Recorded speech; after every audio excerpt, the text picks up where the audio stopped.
Desde el campus virtual de la Universidad del Rosario saludamos a nuestras audiencias que nos acompañan amablemente en Colombia y en el resto del mundo. Estamos dándole la bienvenida hoy a este nuevo ciclo, a este nuevo encuentro del ciclo de charlas sobre la verdad histórica del conflicto armado en Colombia, liderado por la Universidad del Rosario. El rector de la Universidad, Alejandro Chen, y el doctor Alberto Ferguson, médico, psiquiatra, psicoanalista y conciliario de esta universidad, han abierto esta ventana para el examen amplio de un tema que tanto debe interesar a los colombianos. Nuestro primer encuentro fue apenas recientemente con el profesor padre de Rux, el presidente de la Comisión de la Verdad. Hoy tenemos una invitada de lujo. Se trata de la doctora Ángela María Robledo,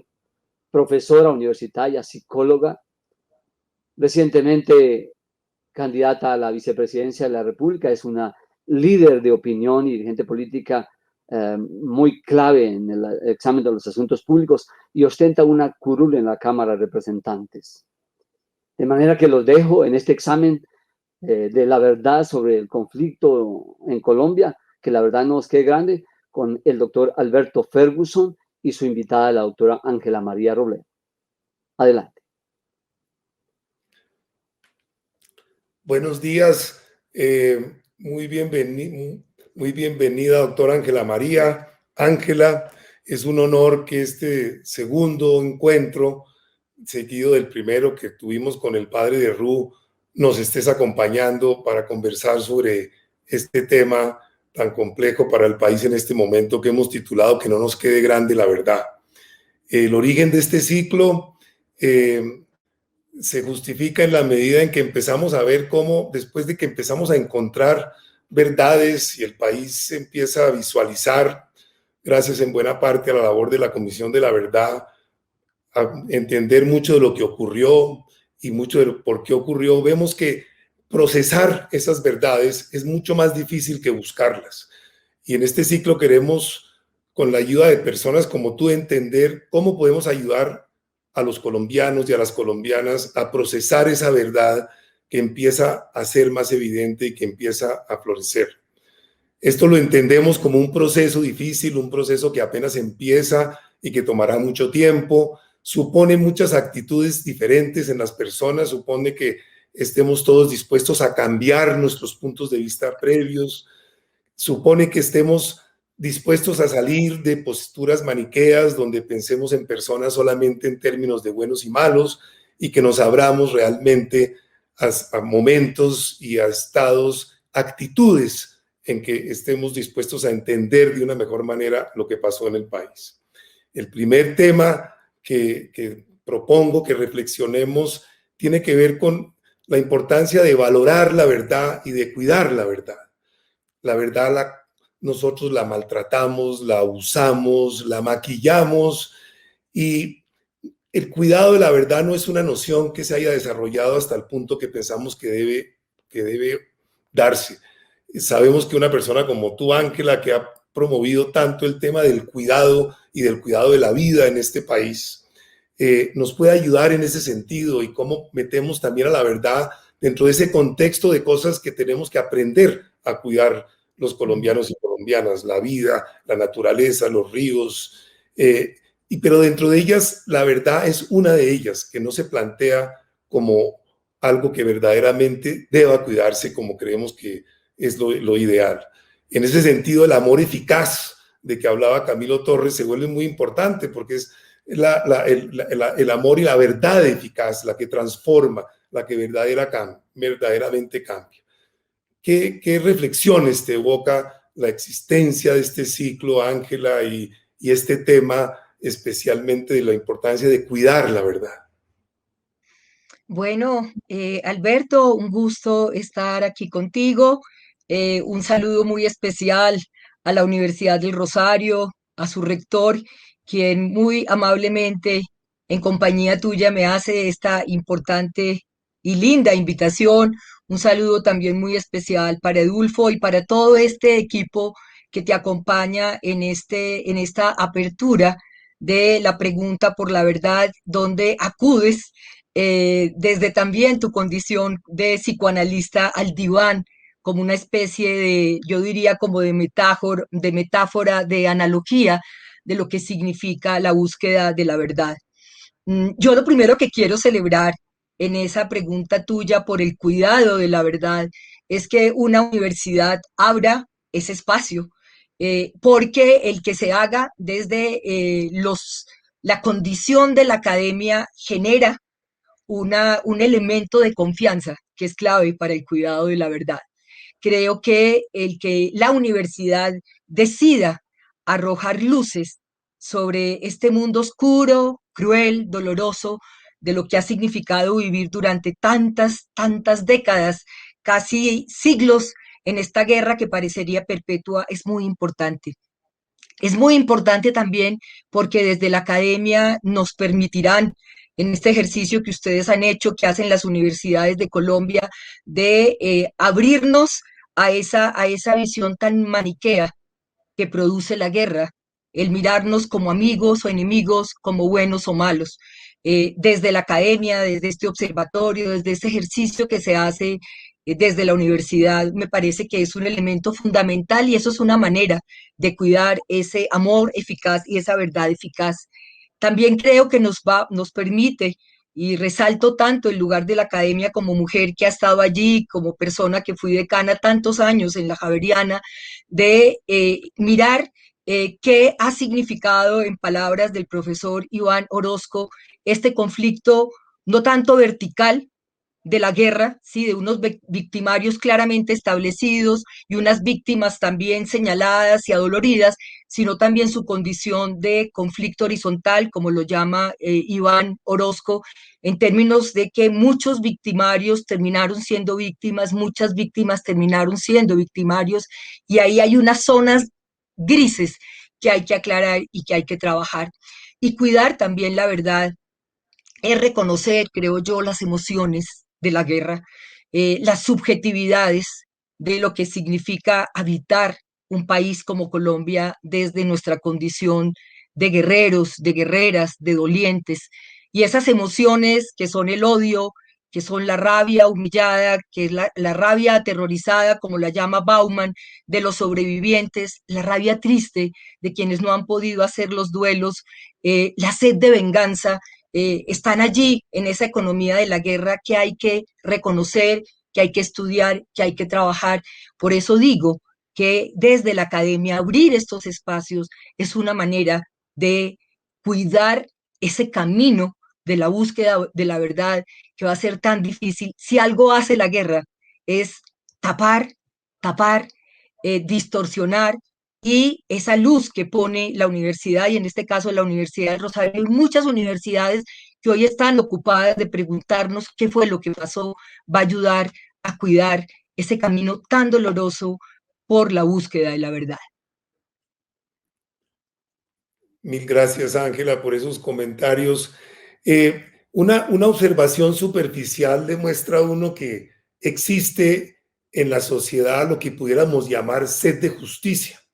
La gente quiere justicia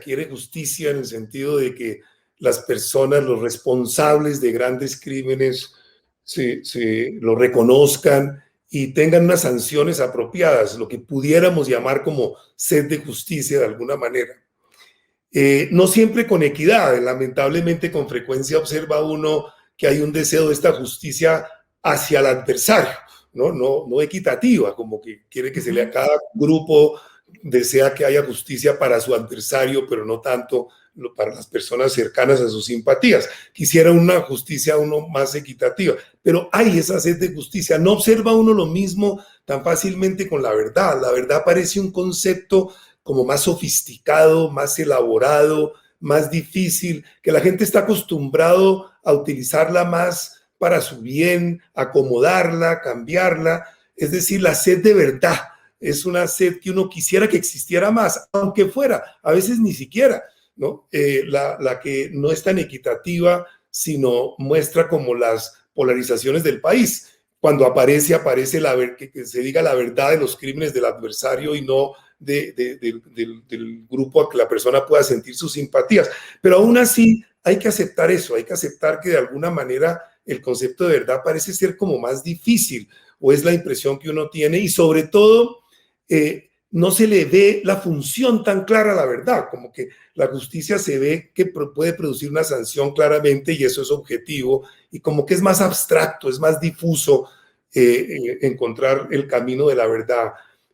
Pienso yo, y quisiera escuchar tus opiniones, que esto tiene que ver con lo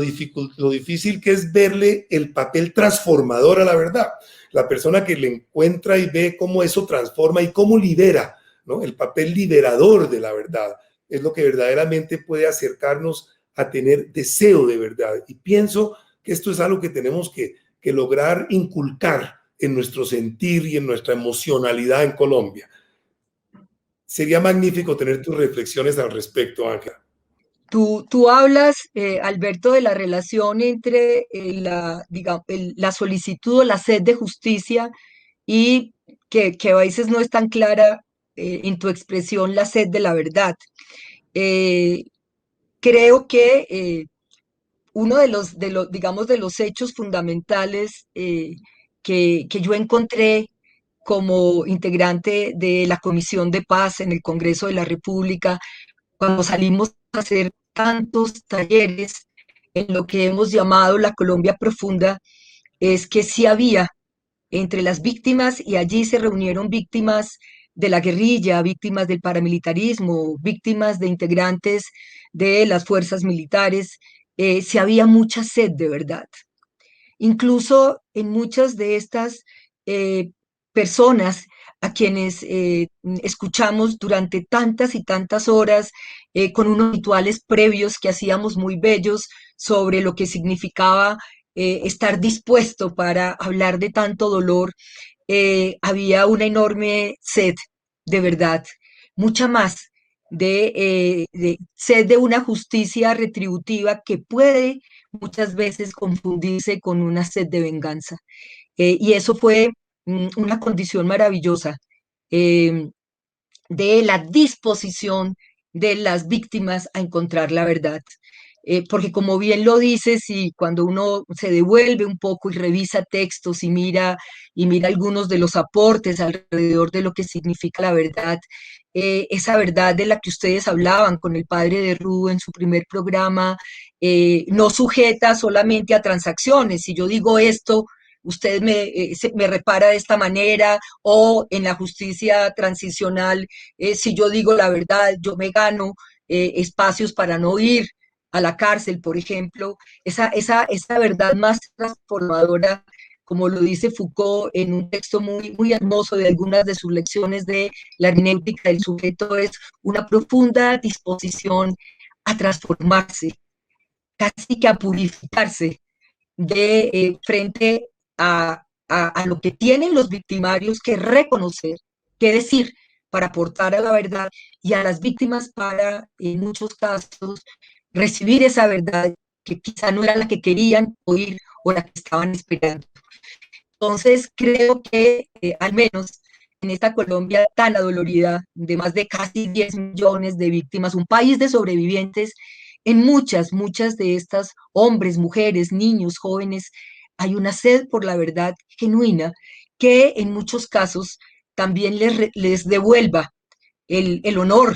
de sus familias, las mentiras que se dijeron sobre las razones por las cuales habían matado a sus esposos, a sus hijos, habían secuestrado a sus hijos, a sus hijas. Entonces, creo que volvemos otra vez a ese mundo de las emociones, donde por supuesto hay odios, hay rabias, pero también hay una enorme disposición de las víctimas a recibir esa verdad, por dolorosa que sea, y a encontrar en esa verdad un camino para la reconciliación. Gracias, Ángela, y me da optimismo escuchar tu respuesta, y tienes razón, y como todo esto depende un poco dónde mire uno las reacciones, pero creo que es cierto lo que tú planteas y que un grueso de la población lo sienta como tú lo planteas, realmente es una fuente de optimismo. Con frecuencia escuchamos una cierta de indignación por falta de indignación en Colombia. Decimos, ¿cómo La gente se indigna de que no nos indignemos con las realidades que vivimos, que nos hayamos como acostumbrado a cierto tipo de situaciones que no merecen otro nombre distinto a hechos intolerables de alguna manera. Y eso es cierto, eso es cierto. Pero también es cierto, me pregunto, y me encantaría conocer tu opinión al respecto, que es hora de que aun si logramos indignarnos, aun si logramos conmovernos con lo que está pasando en el país, seguramente esto no es suficiente y debe acompañarse de que de sentir que es como hora que sí entendamos y es como hora de que sepamos que no estamos tan, y que reconozcamos que tampoco estamos tan sorprendidos de que persiste el conflicto en Colombia, por ejemplo. Sabemos cosas muy gruesas al respecto, somos todos conscientes de los factores de persistencia del conflicto que todos conocemos. Sabemos que los acuerdos de La Habana, además de lo incompletos que pueden ser en muchos de sus aspectos, que es inevitable que lo sea porque pues nada es completo, además de eso muchos de sus factores esenciales no han sido implementados y los que pueden realmente cambiar las condiciones del conflicto. Me refiero a los temas de tierras, me refiero a los temas de profundizar la democracia, temas como muy esenciales a la no repetición, que de alguna manera sí explican que persiste el conflicto, cosas que todos sabemos, como que seguramente la participación de la ciudadanía no fue suficiente en el proceso de los acuerdos y mucho menos posteriormente. Cosas como que las transformaciones que debían haberse producido, en resumen, no se han generado. Sabemos que están pensadas para un largo tiempo, pero no necesariamente vemos que estén en la ruta. Entonces, no sé si parte de la verdad, Ángela, es que en vez de solamente indignarnos, porque debemos indignarnos, también empecemos a decir la verdad de por qué el conflicto se repite, ¿no? Y la verdad de por qué persiste el conflicto y que no solamente hay una sorpresa ante eso, sino que las expectativas empiecen a ser claras y que mientras no existan procesos en los cuales la participación ciudadana sea mucho más amplia de lo que ha sido, por ejemplo, y que verdaderamente existan unas mínimas transformaciones que favorezcan las cosas, pues es comprensible, sí entendemos que se esté repitiendo el conflicto, porque el mensaje de que sí, de simplemente estar indignados, que es difícil de lograrlo, pero si se queda solo en la indignación también es una cosa que como que no orienta a la ciudadanía. Una persona con las responsabilidades que tú tienes y en los lugares en que están, es fundamental como que esta visión nos compartas cómo lo ves y cómo lo sientes y cómo deberíamos llevar esto hacia el futuro. Quisiera de todas maneras hacer como una aclaración o una ampliación de mi respuesta anterior cuando tú dices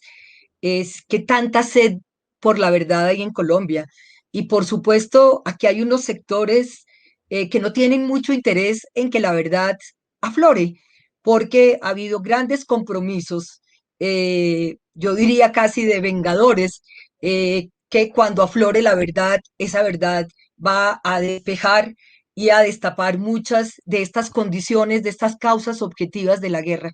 Entonces creo que recordaba que en alguna de mis idas a La Habana, cuando nos reuníamos, pues, o con la mesa que coordinaba Humberto de la Calle o con la mesa que coordinaba Iván Márquez en su momento, en algún momento escuché a las personas de las FARC decir, fue la llegada de las víctimas, la que nos mostró el horror más claro de la guerra, o sea, se desancló de esos poderes antagónicos y ahí se abrió un espacio para que ese proceso de acuerdo de paz y esa negociación se acelerara. Entonces, por supuesto, aquí hay una sed de verdad de mucha gente, de un país de sobrevivientes, pero unos victimarios vengadores, creo yo, a los cuales no les resulta tan fácil esa verdad. Como decía Pacho, porque escuché con mucha atención el programa de ustedes, que aquí lo que hay que buscar desde la Comisión de la Verdad es desanclar esa relación entre el poder y quien expresa su verdad para que salga una verdad más fáctica, una verdad más atada a los hechos. Eso como una ampliación de la pregunta anterior. Sobre esta, pues eso es un país, como lo dice el historiador Gonzalo Sánchez, de guerras de guerras. Es que no hay que olvidar que el siglo XIX fueron decenas de guerras civiles. Pasamos del siglo XIX al siglo XX con la Guerra de los Mil Días, que en su momento produjo el mayor número de muertos en América Latina en su momento. La guerra bipartidista, lo que se llama la violencia entre liberales y conservadores de los 50, que en el libro de Monseñor Guzmán, de Eduardo Umaya y de Fals Borda citan un testimonio de un campesino que dice la manera como se terminó ese llamado Frente Nacional dejó la simiente del odio y de una siguiente guerra. Bueno, y pasar del siglo XX al siglo XXI con una guerra de guerras tan envenenada, yo diría, pues por tanto dolor y por el narcotráfico. Entonces, esas causas objetivas de la guerra, porque yo creo que existen causas objetivas de la guerra, no solo lo creo, el documento que hacen para entender lo que nos ha pasado como un fruto del Acuerdo de La Habana, estos 10 historiadores nos muestra que hay causas objetivas de la guerra, la concentración de la tierra, la cerrazón política que se produjo en el Frente Nacional frente a ese pacto de liberales y conservadores que dejó por fuera cualquier otra forma de expresión del mundo de la política. Yo diría tantas heridas sin cerrar, porque en su momento fueron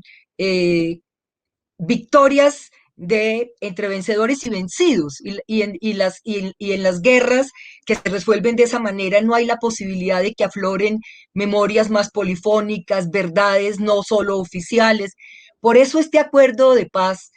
que si bien se firmó entre los guerreros, llamémoslo, de las FARC y la élite del gobierno, asomaba como un pacto ético, de alguna manera, porque da espacio para esto de lo que estamos hablando ahora,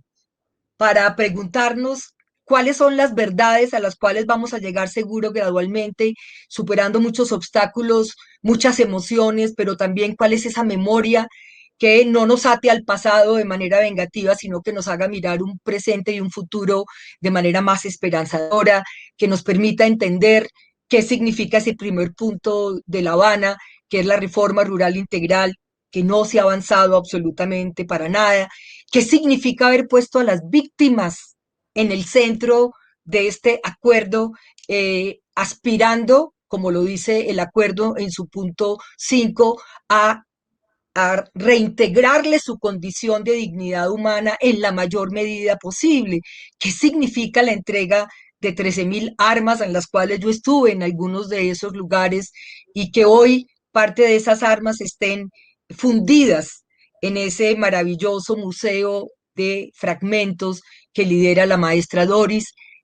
Salcedo, y que fue trabajado con las mujeres víctimas de la violencia sexual de la guerra? Entonces, ese tránsito de la guerra a la paz, este asomo del acuerdo de paz tan frágil en este momento, cuando tenemos hoy masacres, muertes de líderes y lideresas que nos duelen enormemente, ha preservado también de alguna manera la vida y abre este espacio para la verdad como un elemento transformador de nuestras subjetividades, que nos permita transitar, vuelvo y repito, de esas subjetividades ancladas en las emociones de la guerra, del miedo, del terror, para ir poco a poco transitando a unas emociones de la esperanza, de la solidaridad, de la empatía, pasando, por supuesto, por la justicia social, por un Estado que invierta menos en la guerra y que convierta nada más ni nada menos una pieza que fue un nuevo pacto social en Colombia, como fue la Constitución colombiana, en la carta de navegación para que ese Estado social sea realidad en cientos de lugares de Colombia. Nosotros hemos visto la guerra, Alberto.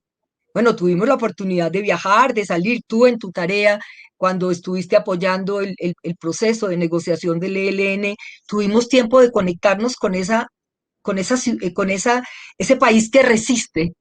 donde se duele tanto la guerra, pero al mismo tiempo sabemos que muchos de nuestros estudiantes han visto la guerra por televisión. No se conduelen, como dices tú a veces, no se produce esa indignación que debería producir la guerra, pero poco a poco, porque la guerra rompe, la guerra divide, la guerra separa, la guerra nos hace ver como amigos y enemigos. Poco a poco espacios como estos, poco a poco este acuerdo de paz frágil, pero que tenemos que defender y proteger, nos hace sentir que compartimos una humanidad común y que hay que proteger esa vida y que hay que buscar que a la Colombia profunda llegue ese estado sensible, que no solo sea el ejército, la bota militar, las zonas futuro, sino también una inversión en salud, en educación, que se haga realidad la redistribución de la tierra, que las mujeres campesinas, en tantos foros que tengo yo con ellas, tengan acceso a una tierra, produzcan, que sepan coger que hoy sostuvo sus hogares y que esa economía campesina que hoy nos ha ayudado en esta pandemia sea reconocida y tenga un espacio de protección dentro del marco de las economías de Colombia que, digamos, han olvidado ese aporte tan importante del sector rural en Colombia. En efecto, Ángela, todos los que hemos participado de alguna manera en este proceso, tratando de llegar a una paz un poco más completa, pensamos que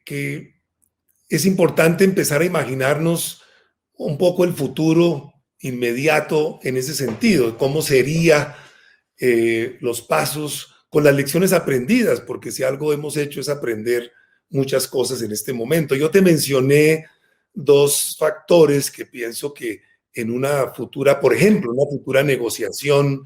que se diera, deberían ser incluidas. Una de ellas es pues la mayor participación de la ciudadanía en todos sus aspectos, todos sus sectores. Otra, la de que se logren verdaderas transformaciones que puedan facilitar avanzar más suavemente, por así decirlo, hacia la paz. Otra, que las mesas de negociación en ningún momento sean utilizadas como si fueran otra batalla para ganar, sino que realmente sean negociaciones. Por ejemplo, que no exista nada que parezca el equivalente a lograr rendiciones del adversario, temas que hacen muy difícil y confunden la naturaleza de lo que debe ser una negociación. Yo me pregunto si a ti la vida pública te lleva de alguna manera a tener opciones de liderar procesos, completar esos procesos que hemos estado tratando de luchar muchos de nosotros. ¿Cuáles de las lecciones aprendidas te serían más útiles? ¿Cómo te parecería que debíamos proceder todos los que estamos de alguna manera interesados en lograr una paz más completa? Alberto, pues creo que esos dos factores que tú señalas, el de una mayor participación, de romper, digamos, como eso que fue una negociación en La Habana, eh, yo diría como una metáfora en la isla, ¿cierto? Un poco aislado de lo que ocurrió en Colombia y que la única forma de podernos conectar fue a través de mesas, mandando documentos, enviando resultados y relatorías de esas mesas, que yo creo que muchas de ellas no las leyeron. Eso tiene que romperse, ojalá con esta negociación que pueda continuar con el ELN, con esa aspiración de los que hablamos de una paz total, de una paz completa. Creo que eso tiene que desarrollarse y recuerda tú que es uno de los primeros puntos que se acordaron en la negociación con el ELN de participación de la población civil. El ELN tiene una estructura distinta a las FARC, era más un ejército. El ELN tiene una estructura mucho más horizontal, en muchos casos, por supuesto, de organización armada en muchos territorios, pero el primer punto era una mayor participación de la población civil. ¿Por qué? Para hacer pedagogía de lo que significa los beneficios de la paz, lo que significa salir de esta guerra que parecería total, que parecería eterna. Y además necesitamos avanzar en el acuerdo que se firmó con las FARC para que haya confianza del lado de los negociadores del ELN y se sienta que va a haber una, digamos, una certeza jurídica para el momento en el cual vayan a afrontar también, quizá en el marco de una justicia transicional, su responsabilidad de aportar a la comprensión del conflicto político y social en Colombia y al mismo tiempo aportar a la verdad para poder cimentar el camino de la reconciliación en Colombia. Yo creo que esos de los aprendizajes que hay que hacer. Yo recuerdo que en su momento, en la negociación, yo hablé con Sergio Jaramillo y les decía a propósito de tu pregunta, Alberto, sobre la necesidad de hacer mucho más participativos estos procesos de negociación en Colombia, en un país de guerras, y te contaba pues que recordaba ese punto el primer punto de negociación del ELN, que a diferencia de lo ocurrido con el acuerdo de paz de La Habana, que estuvo quizá un poco aislado y que por eso mismo fue tan difícil explicar la urgencia de ese acuerdo para el plebiscito. Decía que Sergio Jaramillo le insistí tantas veces y estuvimos una vez en su oficina con Antanas Mocus hablándole mucho más de la urgencia de hacer pedagogía sobre la paz, ¿sí? Ese encuentro pedagógico que es tan profundo, que nos permite en este encuentro de saberes, de lugares, entender la bondad de lo que significa salir de un país en guerra, cuando quizá nos hemos encontrado y nos hemos acostumbrado a vivir en la guerra. Bueno, fue una tarea en mi sitio web, abrí un ejercicio sobre pedagogía para la paz, escuchando, sacando videos, preguntándole a tantas y tantos actores y a tantas y tantas víctimas qué significaba la paz. Y creo que ese es uno de los aprendizajes que tenemos que hacer, ojalá en este esfuerzo de retomar la paz completa, que me parece que es un tema fundamental, y otro atado a eso, que algo se alcanzó a mover antes de que terminara el gobierno de Juan Manuel Santos, y es la ley de sometimiento del neoparamilitarismo, de los llamados grupos armados organizados, de los GAOs, que hoy siembran terror de nuevo en muchos territorios. Entonces la tarea es enorme. Y lo más bello, creo yo, de que ustedes lo estén haciendo desde la academia, y lo más prometedor es que se involucren muchas voces, entren a ayudar a despolarizar este antagonismo frente a la paz y a poner sobre la mesa o en el diván una gran cantidad de argumentos, de emociones respecto a este anhelo de una paz completa en Colombia. Ángela, mil gracias. No, no podríamos estar los dos reunidos y aunque sea por unos breves minutos no ponernos la cachucha de profesionales de salud mental. Pero en relación con la verdad, tú recuerdas la experiencia que tuvimos nosotros con trabajo con habitantes de calle diagnosticados con la llamada enfermedad mental grave, la llamada psicosis, la llamada esquizofrenia. Es muy interesante cómo todas estas luchas que actualmente veo en el interior de las personas por acceder a la verdad y por acceder a la democracia, si yo reviso mi vida hacia atrás, los dos escenarios, esta comunidad de habitantes de calle que conocimos nosotros, que tú conociste, que después la viviste muy cercana cuando estuviste directora de Bienestar Social del distrito.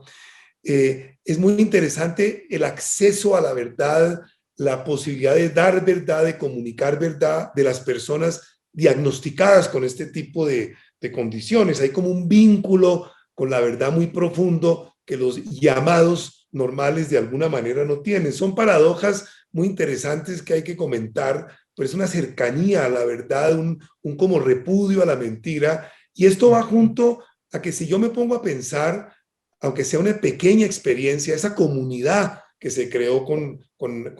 las personas habitantes de calle que tú fuiste una de las principales impulsoras de que se hablara de habitantes de calle en vez de indigente y estas otras palabras raras que se utilizaban. es la comunidad democrática que se creó, es esa tendencia a una democracia que fluyó mucho más fácil. Yo no conocía una experiencia, aunque fue transitoria y corta, pero bueno, pues de algunos años, de unos 15 años tal vez,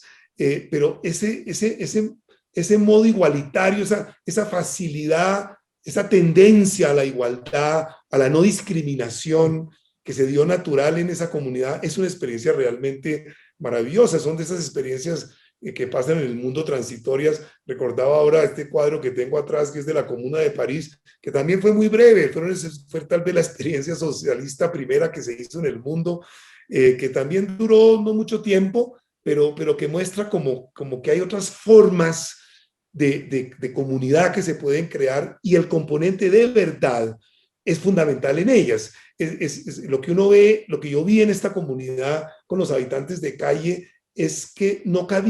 era fácil introducir la mentira, no era fácil manipular la verdad, había una bienvenida a la verdad, se veía lo transformador, se veía lo liberador, se veía que la salida era la verdad, ¿no? Y eso es tal vez lo que en ese pequeño ejemplo al país entero nos falta terminar de entender, cómo la verdad, la justicia es muy importante, pero finalmente con la verdad es que podemos realmente transformarnos, liberarnos, cambiarnos y crear nuevas comunidades. No quisiera dejar este espacio sin conocer tus reflexiones al respecto. Pues eso es una de las experiencias compartidas, Alberto. Cuando tú eras profesor de la Universidad Javeriana y nuestros estudiantes, cuando yo era profesora de la Javeriana, tenían la experiencia de, en su práctica de clínica, elegir ir a Fungratá, a esa experiencia tan maravillosa con habitantes de calle. Y recuerdo que uno de las comentarios que hacían de su evaluación de la práctica era precisamente eso. Primero, se dejaban sorprender por lo que allí ocurría. Segundo, reconocían unos saberes que estas sociedades capitalistas y de los sujetos productivos desconocían, ¿sí? Porque se les veían en esas expresiones tan fuertes de desechables, esa experiencia precisamente a mí me sirvió, y tú nos acompañaste cuando con Antanas Mocus abrimos el programa de ciudadanos y ciudadanas habitantes de calle. Veníamos de la intervención en el Cartucho, de una estigmatización por parte del gobierno de Peñalosa de quiénes eran los habitantes de calle, los ñeros, los ladrones, casi que los asesinos, y realmente lo que dijimos es, estar en la calle están mucho más expuestos a lo que tienen, digamos, a su vida, a su condición de habitar la ciudad, pero al mismo tiempo esa misma exposición los hace mucho más abiertos a poder construir distintas comunidades. Hicimos ese hermoso programa con tantas opciones, donde hubo una condición fundamental que creo que es clave para la verdad, lo que tú decías ahora de la participación, como una condición asamblearia, para desde esos saberes desconocidos buscar, en el caso de Bogotá, la verdad sobre cómo habitaban la ciudad, quiénes eran ellos, cuáles eran sus derechos. A mí también me parece una experiencia maravillosa, y también recuerdo en algún momento que estuvimos contigo también conversando sobre la guerra y los traumas psicosociales de la guerra y los aportes, por ejemplo, de Ignacio Martín Baró, en términos de que parte de la búsqueda de la verdad y del camino de la reconciliación es reconocer el carácter político de la guerra, porque digamos, esa guerra se ata políticamente y se desata políticamente. Y entonces allí el enorme reto para quienes trabajan en el mundo de la salud mental, en el mundo de los traumas psicosociales, en el mundo de las subjetividades desancladas de la guerra, tiene enorme valor la pregunta por las razones de la guerra, por la condición política de la guerra. No solo era terrorismo, aquí había unas razones políticas, y eso le ayuda a quienes son víctimas de todos estos victimarios, porque en este país fueron victimarios la guerrilla, los paramilitares, integrantes de las fuerzas militares. Esa condición de reconocer la razón política de la guerra también ayuda enormemente a resolver duelos, a seguir de manera insistente buscando la verdad, así duela, conocer esa verdad y así duela decir esa verdad. Ángela, en el diálogo que tuvimos, que te precedió y que fue el primero de este ciclo con el padre de Ru, Pacho, para muchos de nosotros, recordábamos este concepto del poeta Hölderlin de la verdad reluciente, esa verdad que habla sola, que no hay que argumentarla mucho, mucho. Esa es la verdad que más necesitamos nosotros seguramente, de alguna forma. Recordaba en ese sentido todo este movimiento social que surgió a finales del 2019, fue eso, empezó a verse, a surgir una verdad representada, manifestada en ese movimiento. Esa verdad contenida ahí en jóvenes, en toda la población, eh, fue de alguna manera opacada, oscurecida por muchos factores, pero entre otros por la pandemia, ¿no? La pandemia como que de alguna manera, por motivos obvios, como que oscurece eso, se nos fue esa verdad que, pero empezaba a manifestarse, era un movimiento social del que empieza a poderse tener afortunadamente gracias a la parte en que sí funcionaron los acuerdos, digamos, o en la medida porque entre menor guerra hay más manifestación de la verdad del conflicto social, ¿no? Ujú. ¿Cómo empatamos? ¿Cómo recuperamos esa verdad que no se nos vaya a ir, ¿no? Que se estaba empezando a manifestar y que fue como tan importante para nosotros, que empezó a finales pues, del 2019 y en el 2020, el 2020 estuvo más como opacada de alguna manera. Yo creo que esa movilización tan maravillosa, porque eso fue una puesta en escena de la indignación, de la búsqueda eh, por ponerle al país esa verdad de lo que significa vivir en uno de los países más desiguales del mundo, de esa capacidad de indignación que tú reclamabas al inicio de nuestra conversación, que confluyó en las calles, que salimos durante una semana en la mayoría de las veces pacíficamente, familias enteras. Yo vi a la mamá, a la abuela, casi a la bisabuela y a la niña caminando por la educación, por ejemplo, a las mujeres pidiendo salir de la guerra y a las mujeres exigiendo que se nos reconozca esa tarea del cuidado, por ejemplo, a las mujeres diciendo queremos tiempo libre, a los jóvenes diciendo queremos matrícula cero, a los sindicalistas exigiendo trabajo decente. Esa verdad a múltiples voces que había estado acallada por la guerra. Y que el salir poco a poco, por eso digo, es un acuerdo frágil, un acuerdo que hay que seguir protegiendo, pero que el salir poco a poco de la guerra nos permitió arriesgarnos a la calle, a estar en la calle, que la pandemia, como dices tú, pues confinó de nuevo, toca de nuevo volver a salir, toca de nuevo señalarlo, porque hay que encontrar salidas en términos de desanclar las razones objetivas de la guerra, de la desigualdad, de la alta concentración de la tierra en el sector rural. Hay que salir de nuevo a encontrar salidas, pero en clave democrática. Eso me parece también que es uno de los legados del acuerdo de paz y que ojalá el ELN también lo entienda, ¿cierto? Como un llamado a que este país necesita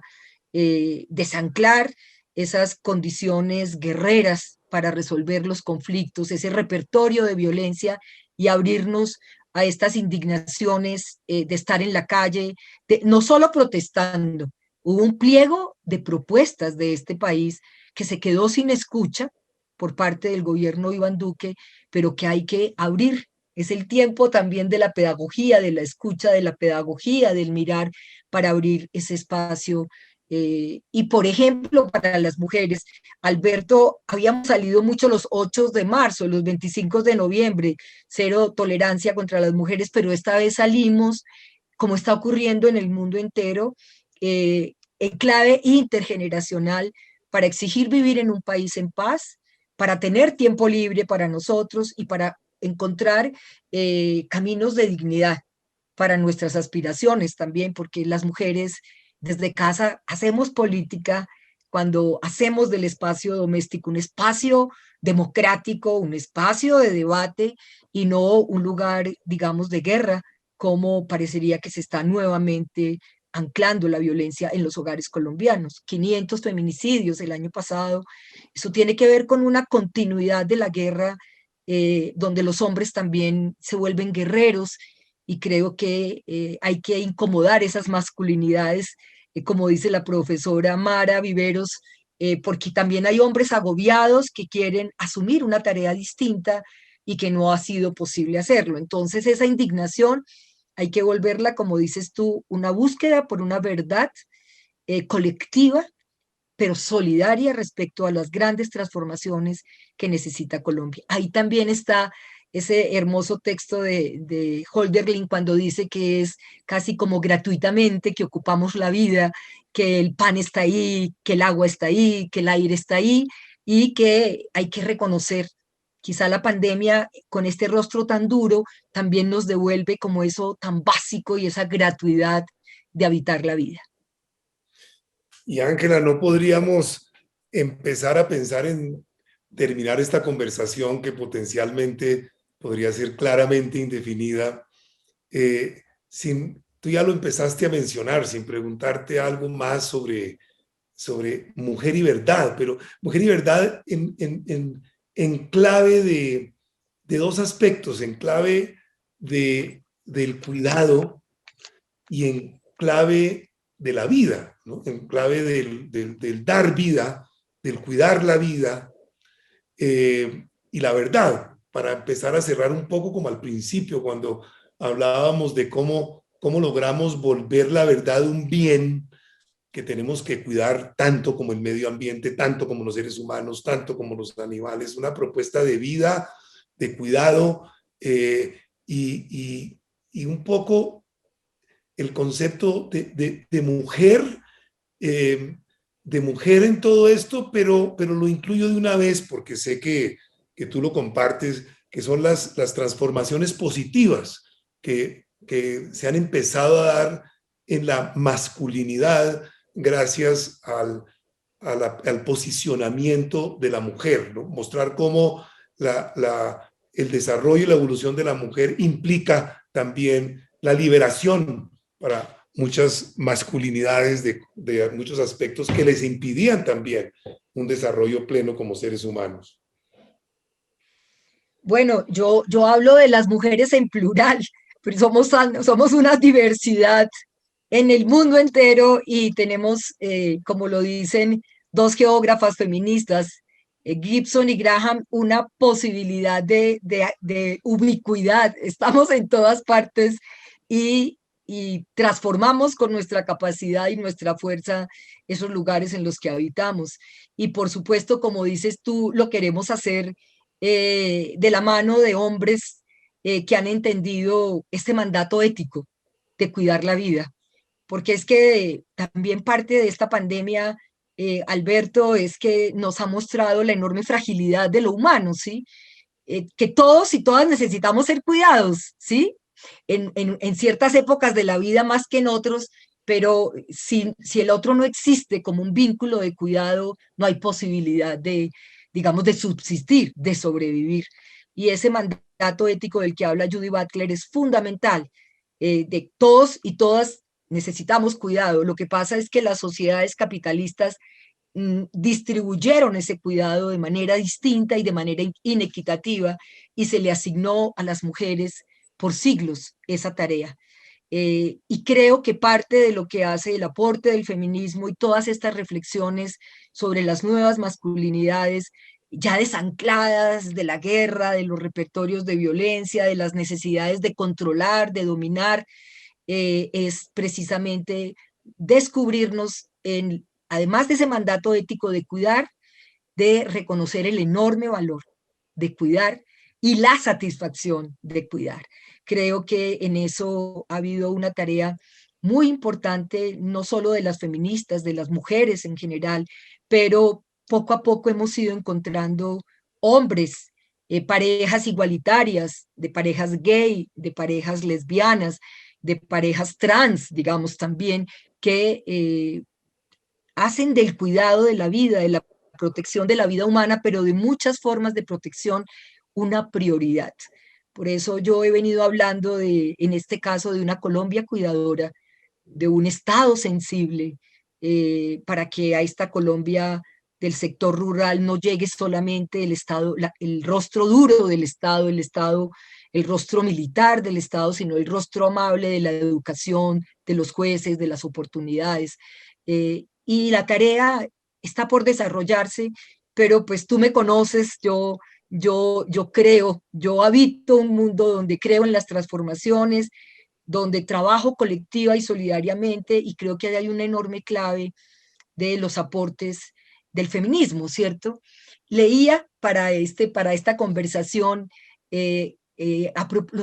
algunos de los aportes de las mujeres, Alberto, en términos de lo que significa la verdad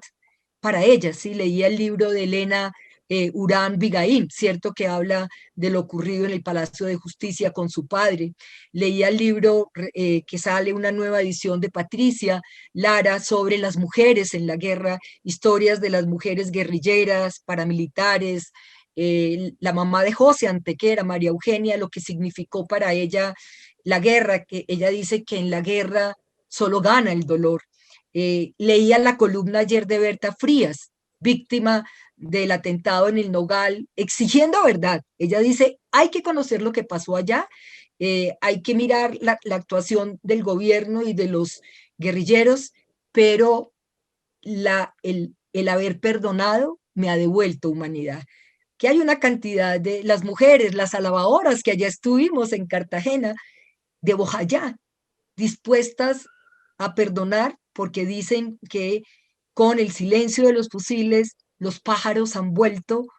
a esos árboles cercanos a Bojayá y ellas oyen el canto de los pájaros y no los fusiles. En todos esos testimonios hay unas identidades narrativas en las mujeres, más allá del honor, más allá de la sed de venganza, de una disposición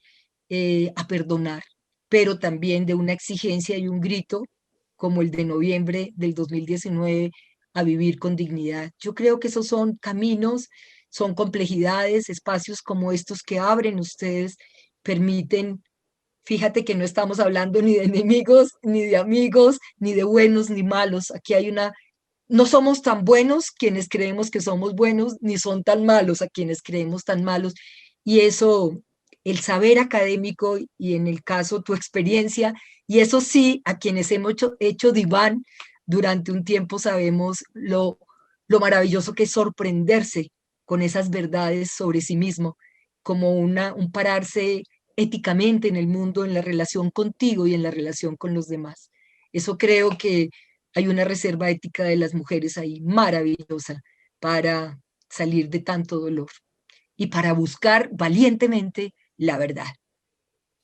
Ángela, reconozco y casi que confieso una dificultad mía grande para terminar esta conversación. Luego es algo que voy a delegar en ti y en Edulfo, que nos ayude a terminar la conversación. Contigo solo sugiero dos palabras si te surgen del vínculo que nos faltó, será de otra conversación tan profundo que hay entre amor y verdad. Y le pido a Edulfo que nos ayude a terminar esta conversación. Bueno, doctor Ferguson, pero yo no entraría a interrumpir la respuesta que usted le acaba de pedir a la doctora Ángela María. Doctora Ángela María, eso que me parece un tema hermosísimo, amor y verdad, de eso habló el doctor Ferguson. Bueno, creo que en la conversación con Pacho y Alberto se señalaba, digamos, ese vínculo, ¿cierto? Sobre si hay una disposición de contar la verdad, al costo que sea, con el dolor y la carga de lo que significa asumir las responsabilidades de una guerra, pero al mismo tiempo una disposición para escuchar esas verdades, para no manipularlas, para no ocultarlas, como decían en la conversación Pacho y Alberto, pues eso creo que es un acto amoroso, ¿sí? Y allí está, digamos, el legado de lo que fue para mí ese viejo Federici que me enseñó que la pedagogía, ese maestro que me llevó al mundo de la política con Antanas en su momento, el acto pedagógico es un acto profundamente amoroso, porque es un encuentro de saberes, es un encuentro donde si bien hay un momento quien enseña y quien aprende, a la larga, el viejo nos decía, todos podemos aprender, todos podemos enseñar, y eso es un acto amoroso, porque estás reconociendo la condición del otro o de la otra, independientemente de su raza, de su género, de la forma como habita la tierra, de su generación, la condición de aprender del otro y de la otra, y eso en la verdad sí que es tan importante. Entonces, creo que sí, que es un acto amoroso y que el amor, como decía San Juan de la Cruz, al final de la vida te juzgarán en el amor. Yo creo que al final de la vida y al final de este proceso y al final, ojalá, de esta guerra que parecería eterna, nos van a juzgar fundamentalmente en nuestra capacidad de amor. Y ahí la verdad es un hecho maravilloso. Entonces, pues, dar las gracias por este espacio, por esta conversación tan estimulante, por esta conversación donde hay vínculos tan fuertes, y por esta apuesta que hace la Universidad del Rosario desde esta tarea, pero de tiempo atrás. Yo recuerdo que la universidad fue un espacio que se abrió durante los procesos de negociación con las FARC, hoy Partido de los Comunes, y que ojalá también Alberto, Edulfo y bueno, quienes nos escuchan, la universidad siga siendo ese espacio para arrojar luces sobre tanta crueldad y tanto dolor en el proceso, ojalá, de negociación que se retome con el ELN. Pues bueno, Gracias. creo que estamos llegando, doctora Ángela María Robledo y doctor Alberto Ferguson, al final de este segundo capítulo de nuestro ciclo buscando la verdad sobre el conflicto armado en Colombia, la verdad histórica. Nuestra primera charla fue con el padre Francisco de Ruda, ahora con la doctora Ángela María Robledo, un claro referente de la discusión política hoy en Colombia. Estamos llegando al final de este segundo encuentro. Estamos dando las gracias a todos los que nos acompañaron en Colombia y en otros lugares del mundo. Les anunciamos que tenemos este documento expuesto a partir de este martes en la página de la Universidad de Rosario, urrosario.edu.co, y también los invitamos desde ya a acompañarnos durante todo este año en este ciclo de encuentros del doctor Ferguson. Nuestra gratitud también para el señor rector de la Universidad del Rosario, el doctor Alejandro Chain, que hace posible esto, y para el doctor Ferguson, que lo lidera, y ojalá sigamos en esta búsqueda de esa verdad pronta para una mayor reconciliación y mejor reconciliación de los colombianos. Felicidades, doctora Ángela María, felicidades, doctor Ferguson, y hasta nuestro próximo capítulo. Felicidades. Muchas gracias. Muchas gracias.